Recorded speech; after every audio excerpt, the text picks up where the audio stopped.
Welcome, everybody, to Sports Shorts Daily, presented by LeBear's Casino. Ronnie Rance here with you in the Louisiana Sports Hall of Fame studios. TK joining us from Tremonti's Meat and Seafood over there on Friday, where they got some great lunch specials and always have the best catering in town. Give Tremonti's a call today.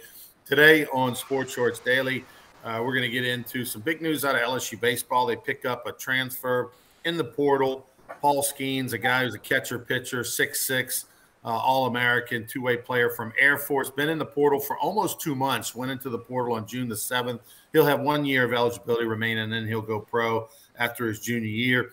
Young man from California. We'll talk about him. Also, LSU football, August 4th is the first day of practice. Brian Kelly's been making the rubber chicken circuit tour. He spoke at the Rotary. He spoke at LSU alumni last night. He's been all around.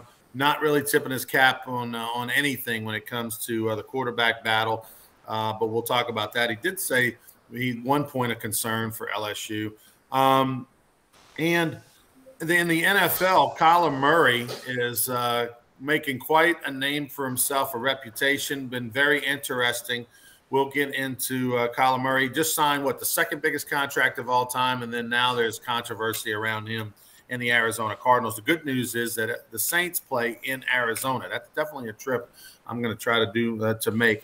But the Saints do play over in Arizona. If you're a golfer, if you're a fan of just perfect weather, there's no better place in the world to be in October. I think it's October in Arizona. Going to be absolutely perfect. All right, let's bring in TK, Tommy Krysan. First off, TK, Brian Kelly, LSU football, here it is. August 3rd, they report. Next Wednesday, August 4th, next Thursday, they start. All eyes on QB1. Yeah, I mean, it's always the story. It's been the story for 75 years in Baton Rouge, the quarterback, the backup quarterback, and it's going to be a big story in the fall camp. And, I read all the comments about Brian Kelly speaking at the Rotary Club, and look, this guy's sharp. He's smart. Everything he does is calculated. He says things on purpose, and I'm getting more impressed with Kelly all the time. Now, we'll find out what they do on the field this year, and I think next year is going to be great. But I'm kind of curious about how it's all going to go through the fall camp. And nobody kind of knows a lot about Kelly if you think about it, so it's going to be fun. When it comes to the quarterback battle, I mean, this is probably in recent memory I would say this is going to be the most fun quarterback battle of all time. I mean, maybe you go back to the late 70s or something like that when your buddy Alan Risher or something was battling a bunch of people for the job. But I think what makes this one more fun is that there is so much confidence in Brian Kelly to develop quarterbacks, right? You look at what his track record over at Notre Dame and the success that they had and the development of some of these players, particularly at the tight end position, at the quarterback position, that you have a lot of confidence that whoever they pick, they're going to play to their best ability.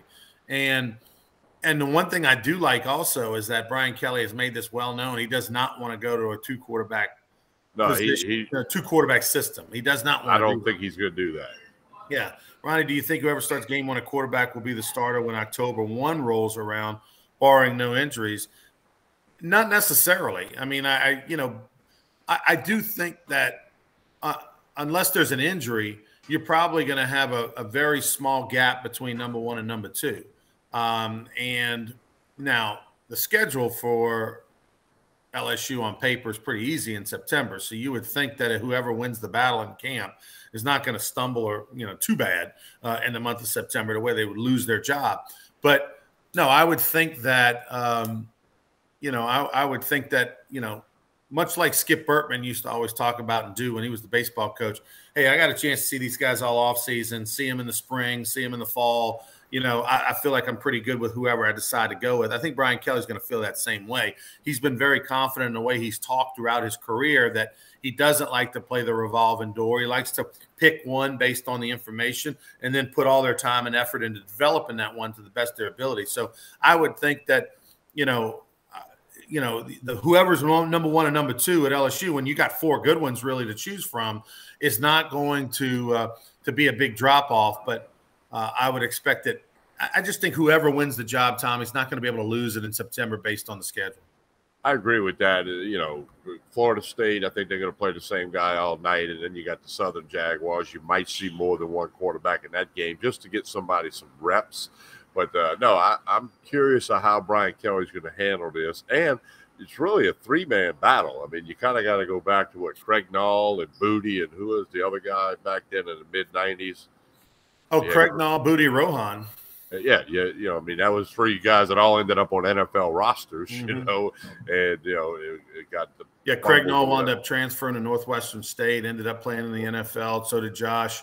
So did Rohan. And, you know, this one, you know, this one's fun because it's so wide open. I mean, outside of really Howard, where everybody expects that he's going to redshirt or sit this year out, you know, I mean, I would hope he would redshirt, or I guess in his, you know, it's kind of like a good baseball player. You know, it doesn't really matter if he redshirts or not because he's planning on going pro at some point. But just the way things are with the world, with COVID, with the extra years, with transferring, if I'm Howard, at some point I would really, you know, look to redshirt if it's not that he's going to be number one or number two, because you want that year back. I mean, it's too valuable. Look at the success that LSU football had, Tommy, over the last 20 years when they won national championships. It was all with older veteran quarterbacks. And so, you know, as much as a 19-year-old, you want to get in there and make things happen, it's more advantageous to you. It's proven that,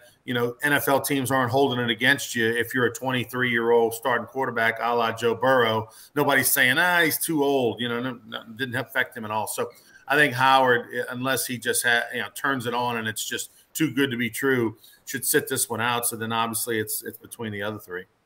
Yeah, I would think that Howard gets redshirted this year. I'd be surprised if he doesn't. But I think this is really good for the LSU football team because you got Daniels and Nussmeier and Brennan. And, you know, they're going to pick a guy who they think can, you know, move the ball up and down the field and win some football games.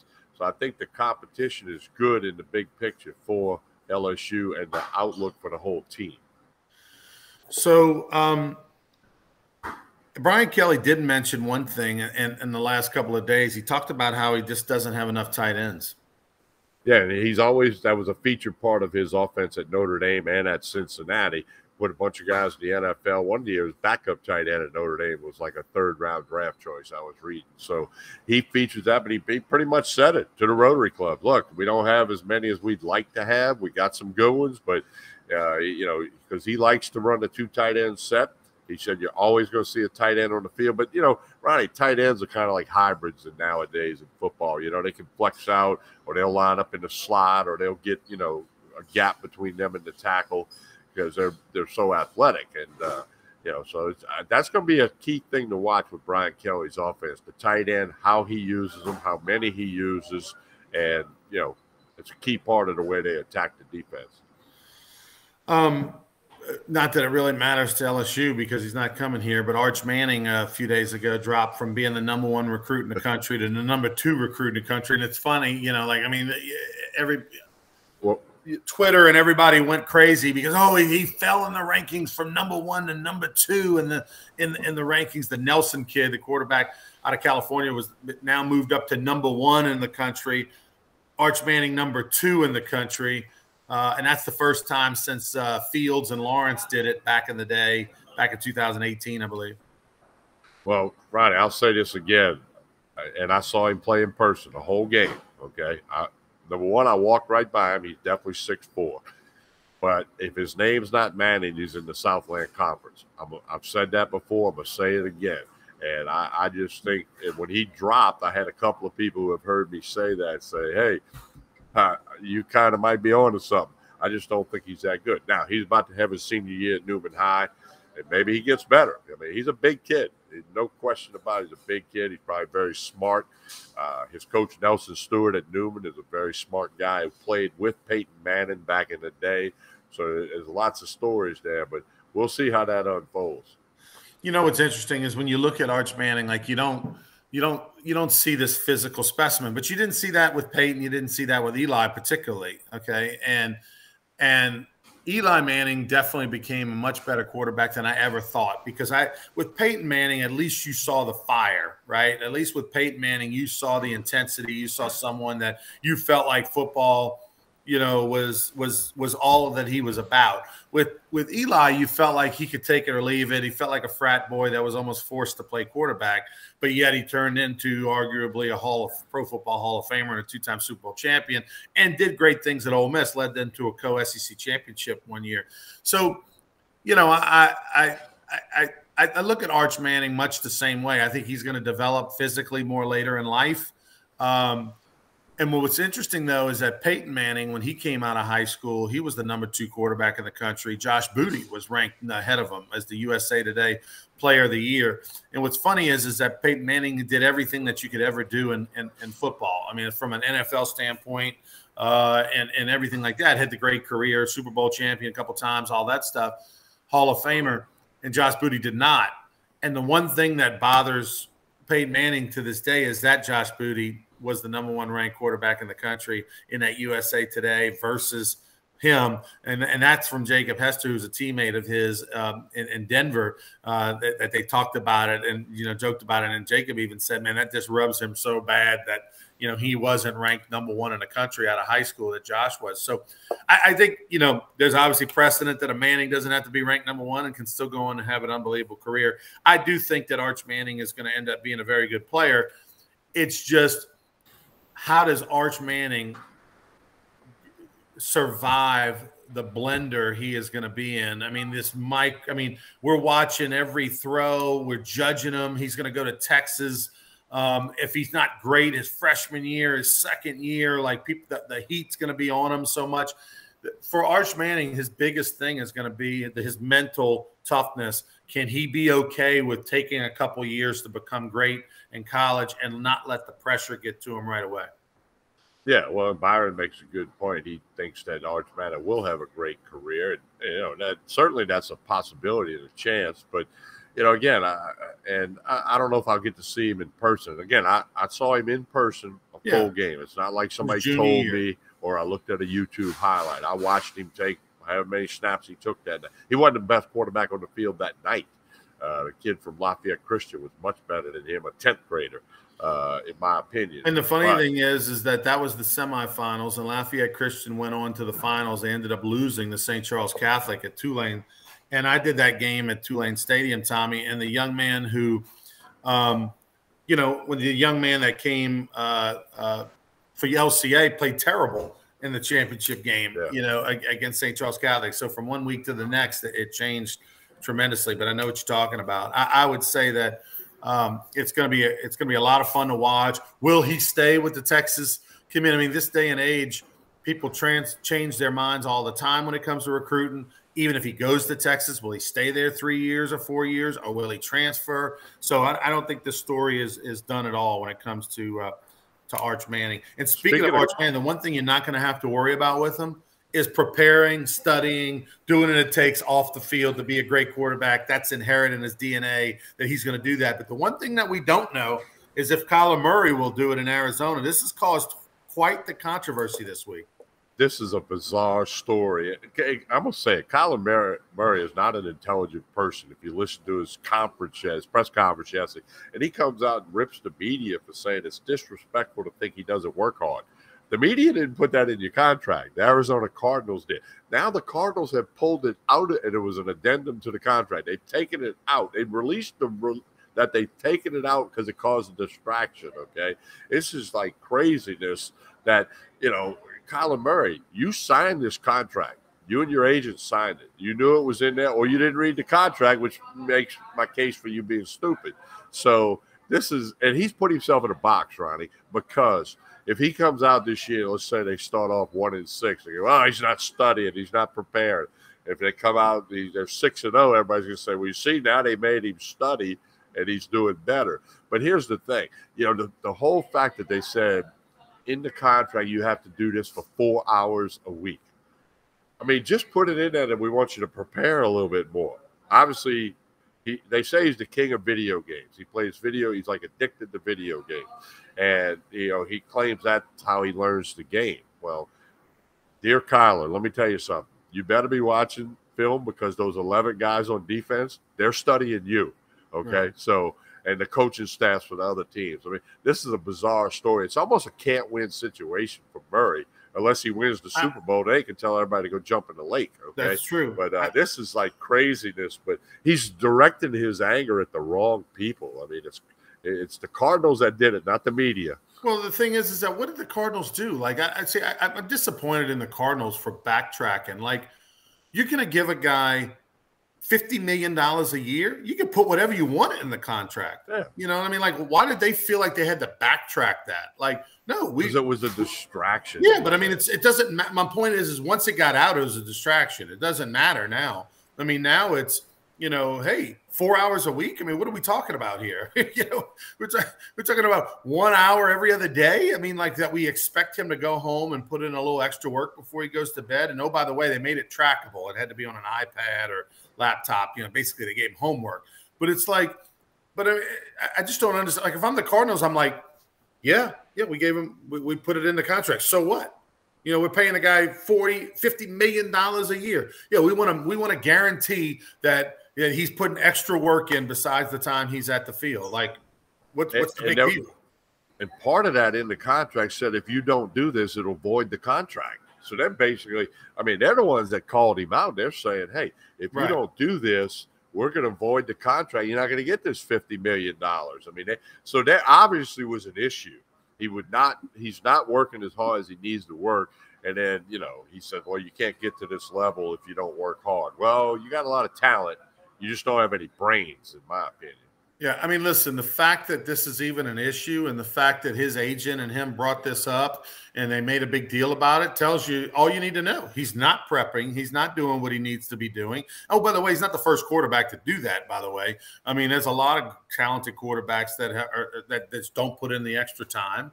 And clearly that's the case. But what I'm just shocked at, disappointed, because, again, this is the inmates running the asylum, is the players get to dictate everything. Where's management? Where's ownership? I mean, I'm not apologizing for anything if I give a guy that kind of contract. If I tell him, hey, I want him to do 10 cartwheels every day before practice, then you better do 10 cartwheels, and I'm not backing it out if it gets out of the contract. I just don't understand it. And you know what? The good news is, like I said earlier, Saints play the Cardinals this year. That's going to be a win. Yeah, that's going to be a win. Well, Ronnie, the Cardinals will never be great with that guy at quarterback if that's the kind of stuff we're talking about. We're talking about practice, man. Talking about here's the thing that I brought up that I put in my podcast years ago when Jamarcus Russell was with the Raiders. They gave him a DVD, okay, and said, hey, you need to study this DVD. Well, he comes back the next day and they're like, hey, did you look at it? He goes, yeah, I looked at it. He goes, got any questions? No, I'm good. It was a blank DVD, so they know he didn't look at it. He lied to him, and obviously he didn't care to look at it. And like you said, there's been more than one quarterback that has not worked hard enough. But they ended up not being NFL, not for long. They ended up not being there for long. So, it's just, you're right. The Cardinals just laughed themselves into the corner. By the way, the Cardinals used to be outside of the Saints, used to be my favorite team because I lived in Arizona mostly. That was my base from 89 to 96 when I wasn't in Louisiana. I lived in Arizona. And I can remember when they hired Buddy Ryan, what a big deal that was for Arizona. And I would go to the games. That's how I started working in TV behind the scenes as a stat guy and a runner and all that kind of stuff. That was when Eric Hill, the former LSU linebacker, was playing middle linebacker. Lance Smith, the former guard for LSU in the early 80s, was a guard for the Arizona Cardinals. And Cardinals just could never get over the hump. Buddy Ryan brought some enthusiasm to the program in the 90s. Bidwells were terrible owners back then, and it wasn't until Kurt Warner came along and had a magical couple seasons, I guess 15 years ago, when the Cardinals finally, had some good years. But it doesn't sound like Kyler Murray's going to be their answer if they got to worry about him studying 4 freaking hours extra a week when they're paying him $50 million a year. Let's see. Before we get on going to the next topic, Paul Batts saying TK and Ronnie Bregman hasn't been the same since 2019. He's improving. How do you deal with a long-term slump? Alex Bregman, what's your take on him, TK? Well, he had a good night last night, and I was on the Astros, and I'm on him again tonight because they had lost 3 straight to Oakland. But, Bregman's just in one of them slumps. I think he's going to be fine. And there's a lot of good players. The Astros are one of the best teams in baseball. And they're going to be all right. They're going to be in the hunt. They're going to be in the playoffs. And, anything can happen. But I think Bregman will break out of it. But he's walked a lot. He like leads the American League in walks. But he hasn't hit as well as he would like to. But they keep batting him fourth. He's batting third or fourth, and depending on if Alvarez is in the lineup. So, he's still Alex Bregman. I think he'll be just fine. Hitting 241 this year is Bregman. As you mentioned, 53 walks, TK, so far this year. He is 2019, he actually walked 119 times and hit 296. What a great year he had that year. And as you mentioned, since then, some of it a little bit limited due to injury. He had 242 in 20. Obviously, that was a COVID year. Hit 270 last year, and right now hit 241, which is actually up from where he was about the first 2-3 months of the season. He's been a little better as of late, and we'll see if he can keep it going. Yeah, and so good eye and not afraid to drive the ball. Let's see. Let's move on to the next topic, which is LSU baseball signed Paul Skeens, 6'6" catcher / pitcher, All-American after 2 years at Air Force. You don't see many 6'6" catchers, although Papierski's in the big leagues right now, and he was, 6'4", 6'5", switch hitting catcher for LSU. Michael Papierski from Chicago, who played at LSU. Not a great hitter, but a fantastic defensive catcher. And that he's showing right now, just been in the big leagues about 3 weeks. He's showing right now that it's all about catching at the big leagues, not hitting. Yeah, it is. And, and here's the thing, too. He's a dual player. He's pitcher, catcher. Well, we've seen some guys be really good at, position and pitch. I don't know if I've ever seen the catcher and pitcher combination. I mean, obviously, and I always thought, and a guy that you coached for many years, I always thought Cade Savick could have been a great closer because he threw so hard and he was such a competitor. And I talked to Coach Maneri about that one time. He goes, no, he's not going to pitch, whatever. But I always thought he'd have been great to get an out or two because he threw so hard. And he was obviously a good catcher, very good, drafted in the 4th round by the Detroit Tigers. But it's rare that you see that pitcher-catcher combo. I'm curious to see that. And he's a big guy, 6'6", like you said, not many 6'6" catchers flying around.